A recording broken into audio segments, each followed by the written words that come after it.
依持正见，倡导实修。智空禅师开示：怎样准备一个良性的死亡？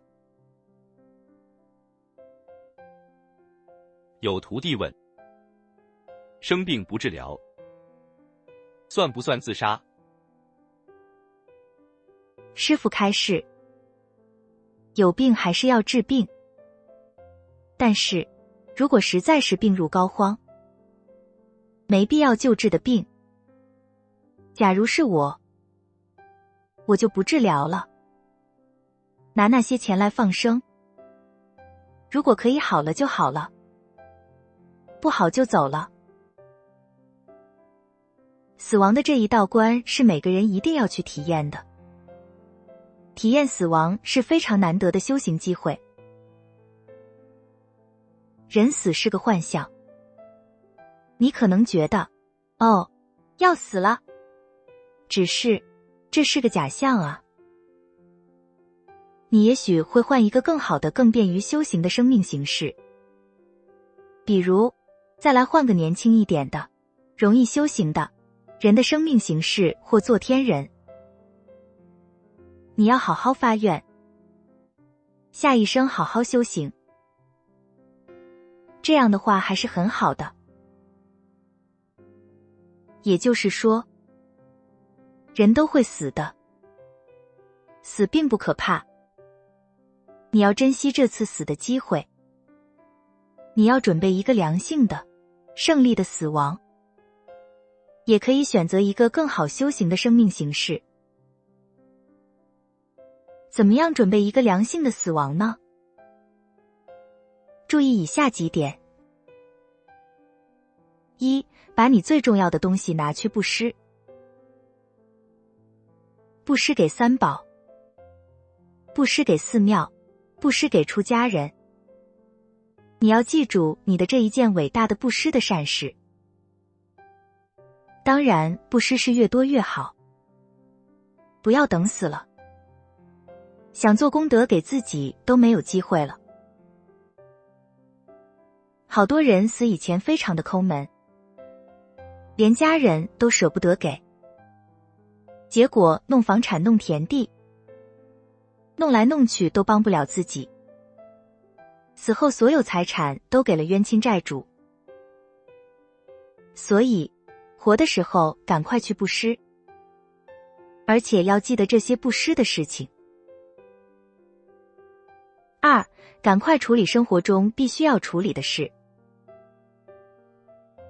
比如和别人的债务，和别人的情绪方面的悲怨等等。为什么呢？因为这些东西在你死的时候都可能会障碍你。有些人你得罪了，你要给他解释，给他道歉。你得罪别人找不到别人，你也要在内心做些忏悔。别人得罪你了，你就原谅他，从心里原谅他。你要管理你的这些情绪，管理你的这种债务，情绪上、心理上、物质上，把这一生的种种债务搞清楚。我们每个人要早点准备自己的死亡，把这些事情搞得清清楚楚。善的力量很重要，不做善的话，你做什么？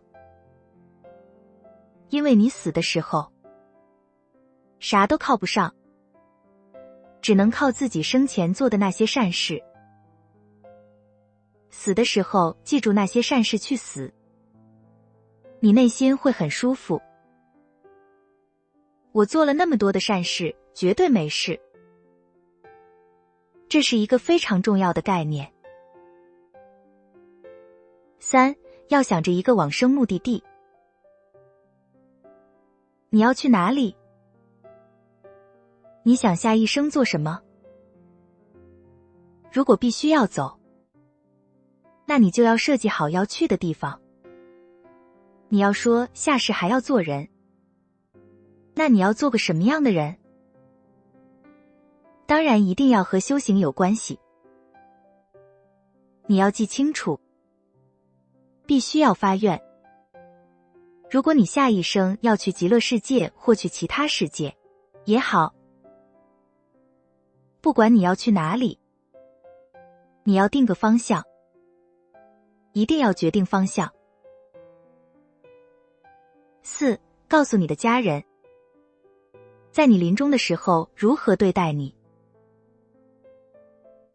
如何办理你的丧事，这些遗嘱你都要当面交代清楚。不要在你要走的时候哭哭啼啼，乱七八糟的事都来了。你要他们做功德来送你，要他们念经念咒来送你，这些工作都要做。如果这些工作不做，你死得慌里慌张的，就不是一个聪明人的死法。大部分人临死忙乱，所以人活得好笨呐。我觉得好可怜，为什么要这样没智慧的死亡？你如果生前做的恶事多了，你真的很难通过死亡这一关到一个善处投身的。所以做好以上的事情以后，这个人基本可以不堕落了。